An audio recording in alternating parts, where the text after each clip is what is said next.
పుల్వామా దాడుల సూత్రధారి హంజా బుర్హాన్ని పిఓకే రాజధాని ముజఫరాబాద్ లో గుర్తు తెలియని వ్యక్తులు కాల్చంపారు. భారత్ కి మోస్ట్ వాంటెడ్ లిస్ట్ లో ఉన్న హంజాని ఐఎస్ఐ కంటికి రెప్పలా కాపాడింది నాళ్ళు.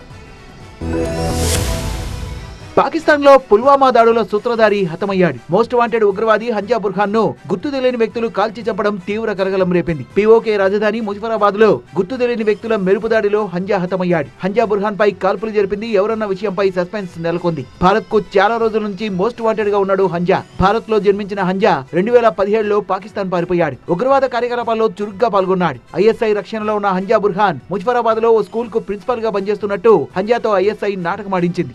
AK-47 ఆయుధాలతో బాడీ గార్డులు ఉన్నప్పటికీ హంజాను కాల్చి చంపడం తీవ్ర కలకలం రేపింది. జమ్మూ కాశ్మీర్ లోని పుల్వామాకు చెందిన బుర్హాన్ ను భారత్ 2022లో ఉగ్రవాదిగా ప్రకటించింది. ఉన్నత విద్య అభ్యసించే వంకతో 2017లో పాకిస్తాన్ కు వెళ్లిన బుర్హాన్ నిషేధిత ఉగ్రవాద సంస్థ అల్బదర్ లో చేరాడు. కొద్ది రోజుల్లోనే కమాండర్ స్థాయికి ఎదిగాడు. 2019 ఫిబ్రవరి 14న సిఆర్పీఎఫ్ కాన్వాయ్ ని లక్ష్యంగా చేసుకుని ఉగ్రవాదులు ఆత్మాహుతి దాడికి పాల్పడ్డారు. ఘటనలో 40 మంది సిఆర్పీఎఫ్ జవాన్లు అమరులయ్యారు. ఘటన వెనుక పాకిస్తాన్ కు చెందిన జైషే మహమ్మద్ ఉగ్రవాద సంస్థ హస్తమున్నట్టు భారత నిఘా వర్గాలు గుర్తించాయి.